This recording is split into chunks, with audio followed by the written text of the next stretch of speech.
अस्सलाम वालेकुम, मेरा नाम है अहमद और आप देख रहे हैं अहमद आइडियाज़। अगर कोई पर्सन बिना सरमाया, बिना तालीम के अगर कोई कारोबार करना चाहता है ना, तो आज ऐसे 5 तरीके बताऊंगा जो कि आपके लिए वैल्यूएबल भी होंगे। और ये 4 मिनट या 5 मिनट की वीडियो इंशाल्लाह आपका टाइम ज़ाया नहीं करेगी। तो चले आए टॉपिक की तरफ बात करते हैं कि ऐसे कौन से 5 तरीके हैं जिनको हम लगा के बिना तालीम, बिना डिग्री, बिना सरमाए के कारोबार कैसे कर सकते हैं और हम अपनी लाइफ को स्टेबल कर सकते हैं। ये लोग इस दुनिया में ऐसे हैं जिनके पास ना तो सरमाया है, ना पैसा है, ना डिग्री है, लेकिन फिर भी एक स्टेटस और अमीर है। तो इन चीज़ों में राज क्या है कि वो अमीर क्यों हैं?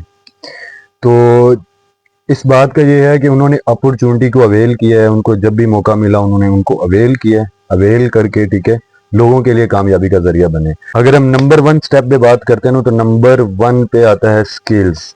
बहुत सारे लोग ऐसे हैं जो ऑनलाइन स्किल से रिलेटेड, अगर उनके पास पेमेंट नहीं है तो वो अपनी स्किल्स सेल आउट करते हैं। अब स्किल्स में वो क्या है, ग्राफिक डिज़ाइनर बन जाते हैं, फोटोशॉप, वीडियो एडिटिंग, ऐसे बहुत सारे ऑनलाइन प्लेटफॉर्म हैं जिनके ज़रिए वो लोगों की वीडियो एडिटिंग करके, लोगों की वेबसाइट को बना के, तो फिर भी वो पैसा अर्न कर रहे होते हैं। ठीक है, अब आते हैं हम दूसरे स्टेप की तरफ के दूसरा काम कौन सा है।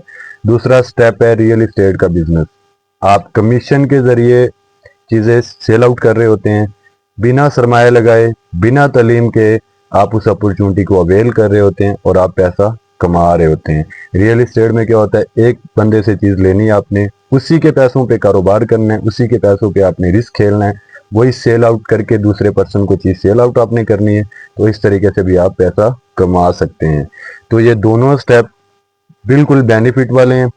स्किल्स भी बिकती है रियल एस्टेट में। अगर आपका हुनर होगा तो आपका हुनर भी बिकता है। आप कल को जाके वैल्यूएबल पर्सन के साथ और वैल्यूएबल स्टेट एजेंसी के साथ बैठ पे जॉब फील्ड में भी कारोबार कर सकते हैं। हम अगर अपने दूसरे स्टेप वाले बिजनेस की बात करते हैं ना, रियल एस्टेट वाले बिजनेस की, उसके अंदर कोई एक चीज वैल्यूएबल नहीं है कि आप सिर्फ ओनली वही काम करें।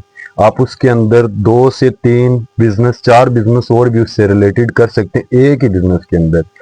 देखिए आजकल ऑनलाइन का ज़माना है, ठीक है, हर बंदा ऑनलाइन चीज़ें परचेज करता है।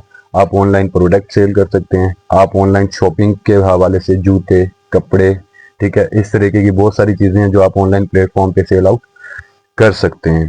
जैसे रियल एस्टेट वाला या ऑनलाइन पर्पस वाला बिजनेस ना, ये बिजनेस आपका ताल्लुकात पे डिपेंड करता है। आपका जितना रेफरेंस या आपका जितना रिलेशंस लोगों से स्ट्रॉन्ग होगा, ठीक है, उसकी बिना पे करता है।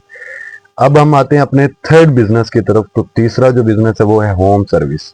आप कारपेंटर हैं, ठीक है, आप अलग कोई भी किचन वगैरह रिपेयरिंग का काम करते हैं।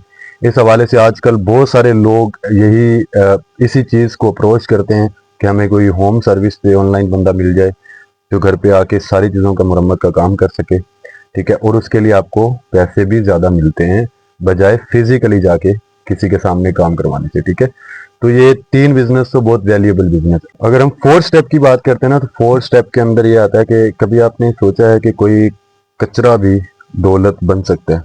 अब वो कैसे? रिसाइकलिंग का काम। आप लोगों के घर, दफातर से, स्कूल्स, यूनिवर्सिटीज, अलग अलग जितने भी शॉप्स या कारोबारी लोग हैं, उनसे आप पुराना जो सामान है वो अगर आप परचेज करते हैं, परचेज करके उसको थोड़ा सा पॉलिश, हल्का रिसाइकल करके आप उसको भी अच्छी मुरम्मत करके आगे सेल आउट कर सकते हैं। अब आप अपने लास्ट और 5 स्टेप की तरफ आते हैं जो कि इससे इन चारों स्टेप से ज़्यादा इंपॉर्टेंट है। वो है नीड। ज़रूरत को पहचानें और फिर उसको बेचें। अब नीड्स के अंदर क्या आता है कि आप अपने अराउंड अबाउट सराउंडिंग में आप चीज़ों को जज करें, रिसर्च करें, और रिसर्च के साथ जैसा कि फॉर एग्जांपल अगर कोई विलेज टाइप है, कोई कस्बा टाइप है, कोई सिटी टाउन टाइप है, वहाँ बाजार सब्जी नहीं पहुँच रही है, या कोई ऐसे भी तरीका, कोई भी ऐसा सिस्टम है, कोई ऐसी चीज़ें जो नहीं पहुँच रही हैं, ठीक है, आप वो पहुँचाएँ।